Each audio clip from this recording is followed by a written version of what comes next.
मित्रों, आज सभी का भारतीय जनता पार्टी की प्रेस वार्ता में मनपूर्वक स्वागत है। आज 30 दिसंबर का दिन है। हम सभी भारतीयों के लिए गौरव का दिन है।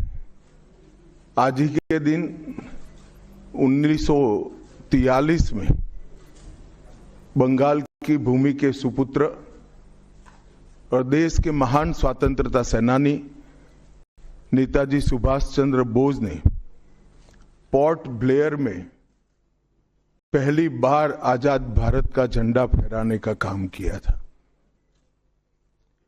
तो एक प्रकार से हमारे आजादी के संग्राम का ये बहुत महत्वपूर्ण मकाम था।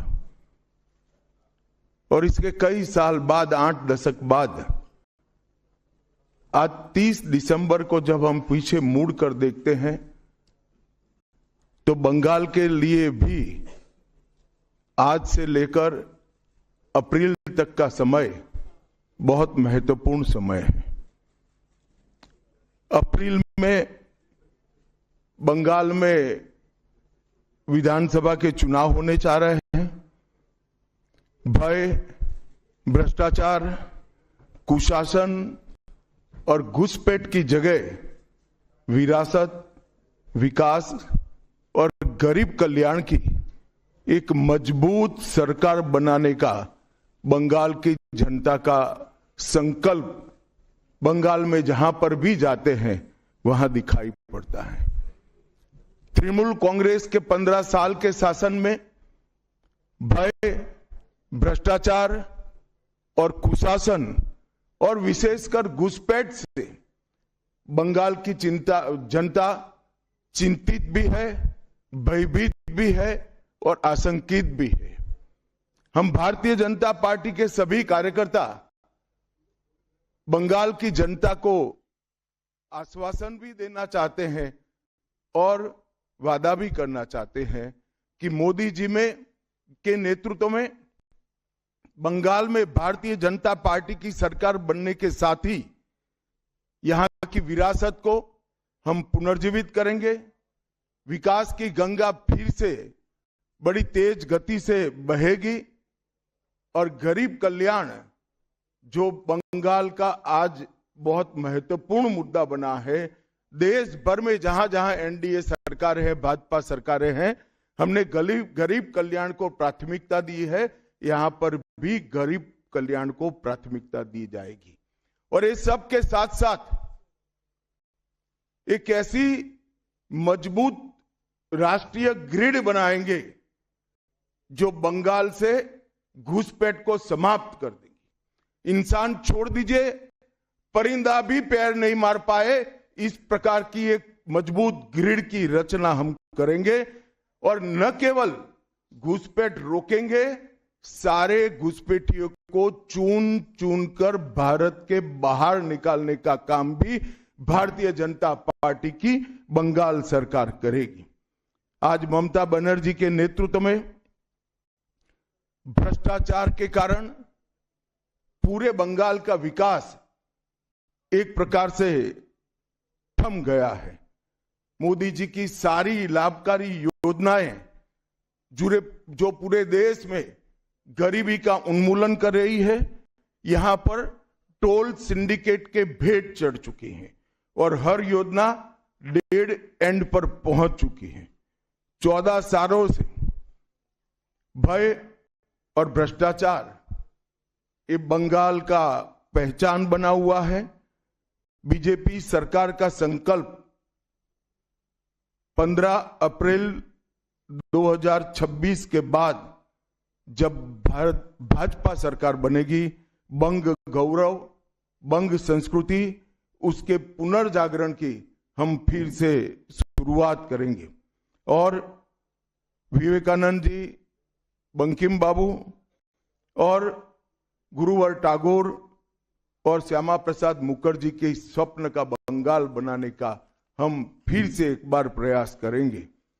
और आज मैं फिर से एक बार कहना चाहता हूं, भारतीय जनता पार्टी के लिए ये बंग भूमि बहुत पवित्र और बहुत मायने रखने वाली है, क्योंकि हमारी स्थापना, भारतीय जनता पार्टी की स्थापना, भारतीय जनसंघ की स्थापना यही बंग भूमि के बड़े नेता श्यामा प्रसाद मुखर्जी ने की है।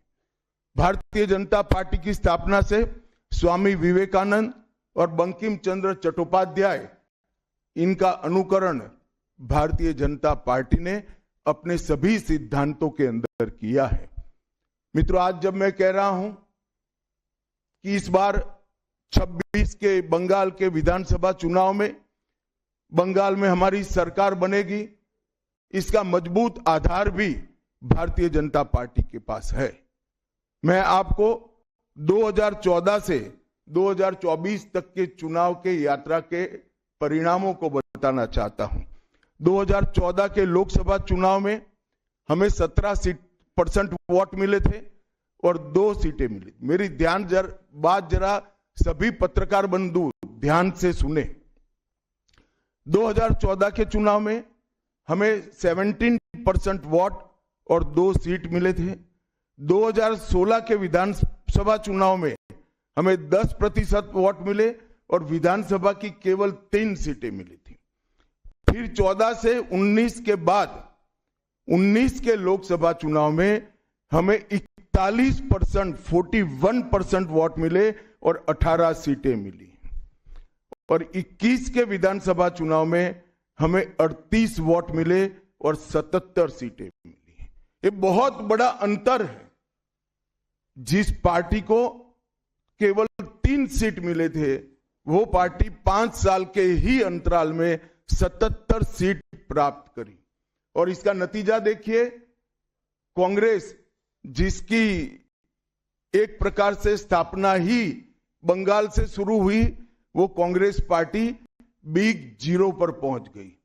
और 34 साल तक शासन करने वाला कम्युनिस्ट गठबंधन भी एक भी सीट प्राप्त नहीं कर पाया और हमने मुख्य विपक्ष का स्थान प्राप्त किया। आज शुभेंदु जी मेरे साथ यहां पर बैठे हैं, वो हमारे प्रतिपक्ष के नेता हैं।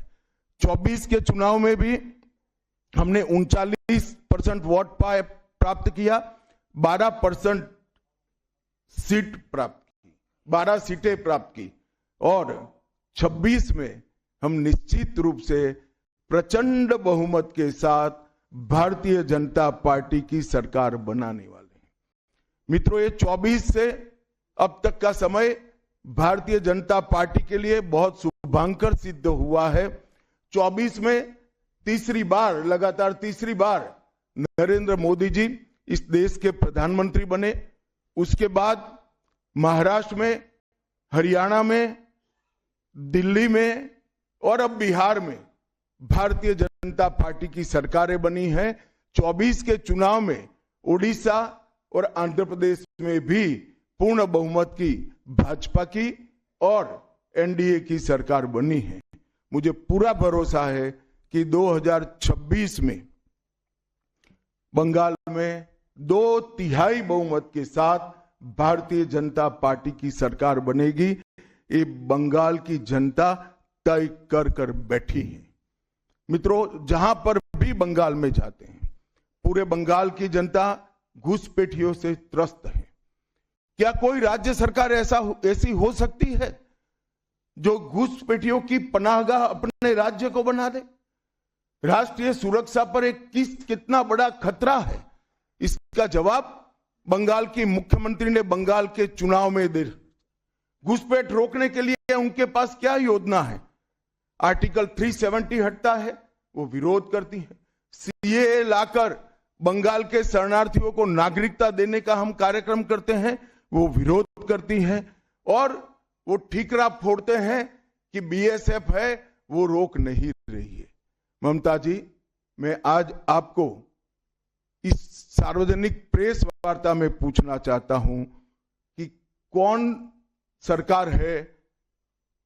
सी सरकार है बांग्लादेश की पूरी सीमा पर जो वाड़बंदी करने के लिए, बॉर्डर पर फेंसिंग करने के लिए जमीन नहीं देती है?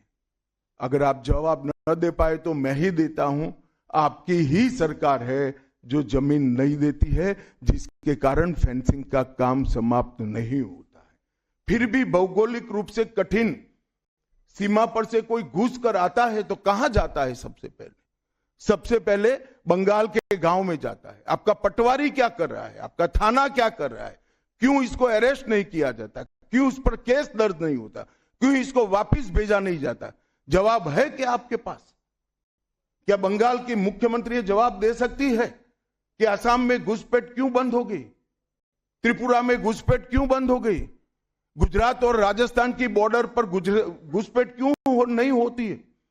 पंजाब की बॉर्डर पर घुसपैठ क्यों नहीं होती है? कश्मीर की बॉर्डर पर घुसपैठ क्यों नहीं होती है? सिर्फ बंगाल में क्यों होती है? क्योंकि आपकी निगहबानी में घुसपैठ कराई जाती है और बंगाल को धीरे धीरे डेमोग्राफी चेंज कर आपकी वोट बैंक को पुख्ता करनी चाहती है। मगर ये लंबा नहीं चलेगा। बंगाल की जनता अब जान गई है और इसके खिलाफ लामबंद भी हो रही है। और मुझे मालूम है अगला चुनाव घुसपैठियों को निकालने के मुद्दे पर और घुसपैठ रोकने के मुद्दे पर लड़े जाने वाला है, क्योंकि न केवल ये बंगाल का मामला रहा है।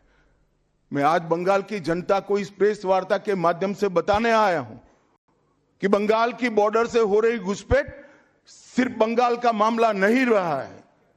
अब ये राष्ट्रीय सुरक्षा का मामला है। देश की संस्कृति को बचाना है, देश की सुरक्षा को सुनिश्चित करना है, तो बंगाल की बॉर्डर सील कर दे, ऐसी देशभक्त सरकार यहां लानी पड़ेगी जो ममता बनर्जी नहीं कर सकती, केवल और केवल भारतीय जनता पार्टी कर सकती है। For more of such videos, do like, share and subscribe to ET Now Swadesh.